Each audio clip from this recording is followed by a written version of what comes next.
10% is conscious mind, 90% is your subconscious mind. ठीक है, तो मान लीजिए कि अगर कोई इंसान है, वो चाहता है कि he wants to attract money in his life, तो 10% तो कॉन्शियसली वो चाहता है कि मैं मनी को अपनी लाइफ में अट्रैक्ट करूं। बट अगर उसके सबकॉन्शियस माइंड में बचपन से ये बात बैठ गई है कि भाई पैसा तो बुरी चीज है, या पैसा आने से तो रिलेशनशिप में इश्यूज आ जाते हैं, या पैसा इंसान को करप्ट कर देता है, तो 90% में सबकॉन्शियस में होने के कारण चाहे वो जितना मर्जी ऊपर से बोल ले कि मुझे पैसा चाहिए, उसका सबकॉन्शियस माइंड ब्लॉक कर देगा उसकी अबंडेंस या उसकी वेल्थ। तो जभी भी आपने बहुत बार ये सुना होगा, और मेरे पास बहुत सारे ऐसे क्लाइंट्स आते हैं, वो कहते हैं कि मैम काम आता है, अपॉर्चुनिटीज आती है, आते आते बंद मतलब बन नहीं पाती है, और वो आने से पहले ही काम खराब हो जाता है। तो वो क्यों होता है? वो इसी वजह से होता है क्योंकि आपके सबकॉन्शियस माइंड में ऐसा कोई बिलीव है, चाहे वो इस लाइफ से या वो पास्ट लाइफ से, जिसके कारण आप अपनी अबंडेंस को खुद ही ब्लॉक सबकॉन्शियसली कर देते हैं, और वो अपॉर्चुनिटी आते आते ही रुक जाती है, या वो काम नहीं बन पाते। ओके, सो मतलब कुछ लोग बोलते हैं कि मेरे को ये नहीं मिल रहा है क्योंकि ये मेरा कर्मा है, राइट? आप बोल रही हैं कि it is stuck somewhere in the subconscious mind.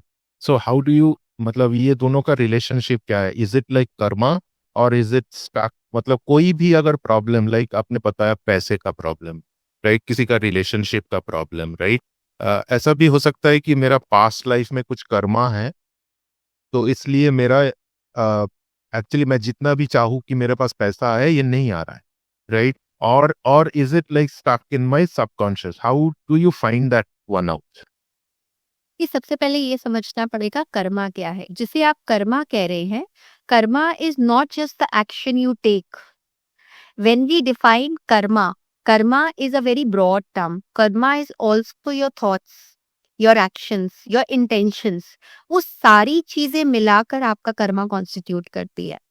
तो चाहे अगर आपके मतलब मान लीजिए, जैसे फॉर एग्जाम्पल मैं आपको एक बहुत सिंपल सा एग्जाम्पल देती हूँ कि अगर आप किसी के लिए गलत नहीं कर रहे, ठीक है, आप कॉन्शियसली ये कह रहे मैं तो इसके लिए गलत नहीं कर रहा, ठीक है, मैं तो बहुत साफ दिल का इंसान हूँ, ठीक है, बट माइंड में अगर उस इंसान के लिए कोई गलत चल रहा है मतलब जेलेसी चल रही है, बिटरनेस चल रही है, हेट्रेट चल रही है, तो क्या हम ये बोलेंगे कि ये इंसान ने तो फिजिकली उस इंसान को हार्म नहीं किया है, बट स्पिरिचुअली कर्मा में अगर आप किसी के बारे में कॉन्स्टेंटली बुरा सोच रहे हैं, तो वो भी आपके कर्मा को ही कॉन्स्टिट्यूट करता है।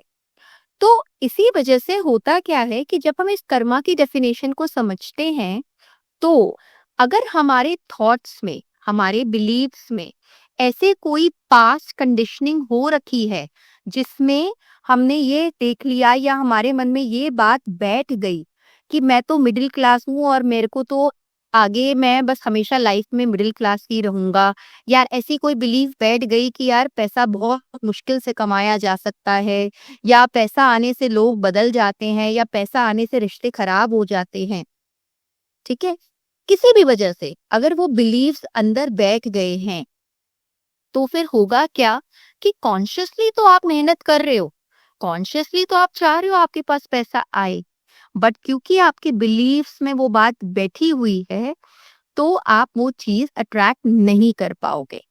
तो हिप्नोथेरेपी का इसमें क्या रोल होता है कि हिप्नोथेरेपी में हम आपके सबकॉन्शियस माइंड, क्योंकि सारे बिलीव सबकॉन्शियस माइंड में स्टोर्ड है, ठीक है, तो हम आपके सबकॉन्शियस माइंड को उसके अंदर एक्सेस करते हैं, और सबकॉन्शियस माइंड के अंदर उस बिलीफ की हम रीवायरिंग जिसे कहते हैं, वी रीवायर योर ब्रेन और we rewire your belief system, जिसमें फिर हम वो पुरानी कंडीशनिंग्स को चेंज करके नई कंडीशनिंग्स का इनपुट करते हैं। That's how it brings a shift in your life. Okay, तो इसमें कितना टाइम लग जाता है मैम? मतलब इज इट लाइक इंस्टेंट और you need to work on it and for a few months, few weeks, कितना टाइम लग जाता है? हिप्नोथेरेपी पे it depends upon person, it depends upon case to case. अगर छोटा मोटा चीज है, जैसे फॉर एग्जांपल फियर है किसी चीज का, तो 2-3 सेशंस में भी हो जाता है। कितनी बार कोई बहुत ही ईज़ी मतलब चीज़ है, तो एक सिंगल सेशन में भी हील हो जाती है। But if there is something that is coming from your childhood, if there is something which has got multiple layers to it, क्योंकि देखिए मनी का बिलीफ सिर्फ एक चीज़ से नहीं हो सकता ना, हो सकता है पास्ट लाइफ से भी आ रहा हो या किसी बहुत सारी चीज़ों, क्योंकि because we have seen and we have lived a lot of lifes. तो ऐसे जो केसेस होते हैं जिसमें आपकी जो जो केस हिस्ट्री के हिसाब से जो आपका जो केस है इंटेंस है, दैट रिक्वायर्स मोर केसेस या मोर सेशंस आई वुड से। तो उसमें हम फिर हर बार एक न्यू लेयर को अनकवर करते हैं, और हर बार उस न्यू लेयर को अनकवर करके उस बिलीफ को हम धीरे धीरे, तो वो जो धीरे धीरे धीरे वो जो शिव तारे लगता है, देन वी फॉर्म, वी मतलब बहुत ज्यादा एक ट्रांसफॉर्मेशन जो होती है वो फील होती है आफ्टर द सेशंस। अच्छा, okay. Thank you for that. A lot of information and a lot of useful information. Uh, Acha. I also know that you are also a relationship expert, right? So I had one question regarding that. In your experience in the modern day, ठीक है, जो भी अभी time चल रहा है, AI का दुनिया, जो भी आपको इतना एंजाइटी, प्रेशर, स्ट्रेस सब है, मतलब इंसान की जिंदगी में, तो in your experience, what is the most common cause of misunderstanding that is basically damaging relationships in your view? See, as per my experience, what I have seen is that the most common silent killer, I would say, in the modern relationship is assuming that your partner can read your mind. मेरे पास clients आते हैं और वो कहती है कि ma'am वो तो मुझे जानते हैं, क्या उन्हें नहीं पता मुझे ये चाहिए? क्या मुझे हर बात बोलनी पड़ेगी? क्या उनको नहीं पता कि मेरी ये ज़रूरत है? क्या मुझे सो पीपल स्पेशली दे अज्यूम कि partner can read their mind.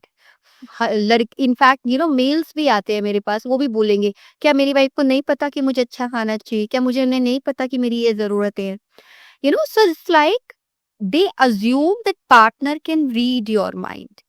तो उसके कारण क्या होता है, they form expectations that doesn't get fulfilled. तो वो जो चीजें हैं वो I would say that is the main culprit, जिसके कारण, क्योंकि हम ये भूल जाते हैं that every person has a different love language, they have a different way of expressing their love. So when there is a misalignment of that, वो चीज फिर रिलेशनशिप्स को हार्म करती है।